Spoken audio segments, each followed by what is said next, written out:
Hello, I'm Jimin from We Learn to Share, and in today's video, I'll be summarizing topics 4.1 to 4.4 in Unit 4 of AP Human Geography. What is a state? A state is a political unit with a defined boundary, permanent population, and some form of governmental powers. What is the difference between a state and an independent state?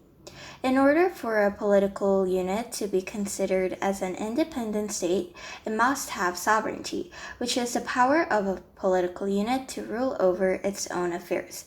Additionally, it has to be recognized by other independent states. Independent states can be considered as countries such as the United States. What is a nation? A nation is a group of people who share common culture, homeland, and history. Just to clarify, a nation is not a country, but rather a group of people. A nation-state is an organized area in which a nation and a state occupy the same place. Oftentimes, the majority of the people in a nation-state would be from one nation. For example, Japan can be considered as a nation-state since the majority of the people are from the same nation. A multinational state is a state with more than one nation living inside its borders. For example, countries such as the United States and India with people from multiple nations living in its borders are considered as multinational states. A multi-state nation is a nation that has a state of its own but exists in other states as well. It is a nation that lives in multiple states, but the majority of the nation has to be in one place. For example, Hungarians are considered as a multi-state nation as the majority of the people live in Hungary, while there are some Hungarians who live in nearby states. A stateless nation is a nation that does not have a state of their own.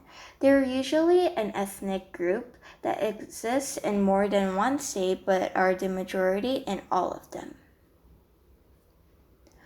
Self-determination is the ability for a group of people to form their own state.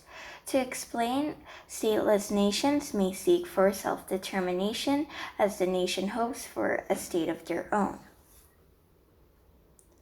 An autonomous region is a region of a state that has a considerate amount of governmental power separate from the state. Oftentimes, these regions are a part of an independent state that has a reasonably high amount of power separate from the country but does not have full sovereignty. Now I will discuss a couple of key events that has shaped contemporary political geography. At the end of the 30 Years' War that took place in Europe, the Peace of Westphalia was signed, which formed the idea of an independent state. In 1884, European leaders divided up Africa without regard for ethnic differences during the Berlin Conference. These states that have been split by the European leaders still remain until today. After the Cold War, many new countries that were a part of Soviet Union became new independent states in Eastern Europe and Central Asia as a result of the collapse of the Soviet Union. And after World War II, many countries decolonized, which is the process of achieving independence from a colonial power. Now I will discuss concepts about political power and territoriality. Neocolonialism is a new form of colonialism where countries indirectly controlled other countries through economic, political, and cultural means. Territoriality is the connection of people, their culture, history, economy to the land, resulting in increased willingness for people to protect the land. For example, due to cultural and economic connections, there are many countries that claim the South China Sea.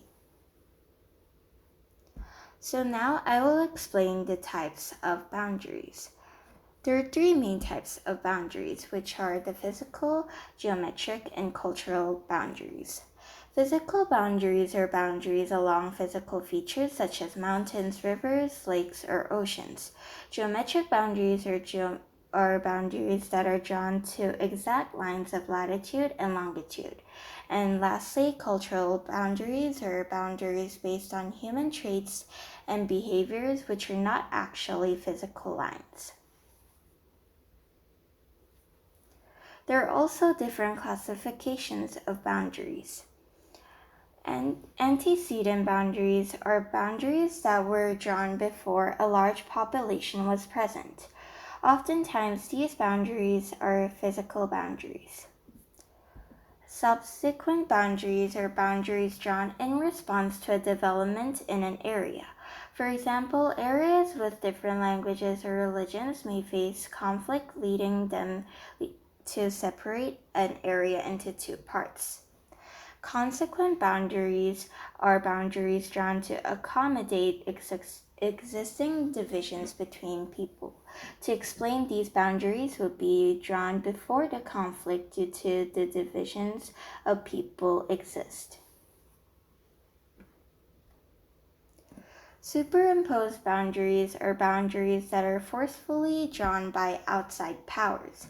For example, boundaries of Africa that were drawn in the Berlin Conference can be considered as superimposed boundaries, since European leaders imposed boundaries in Africa regardless of the difference between people.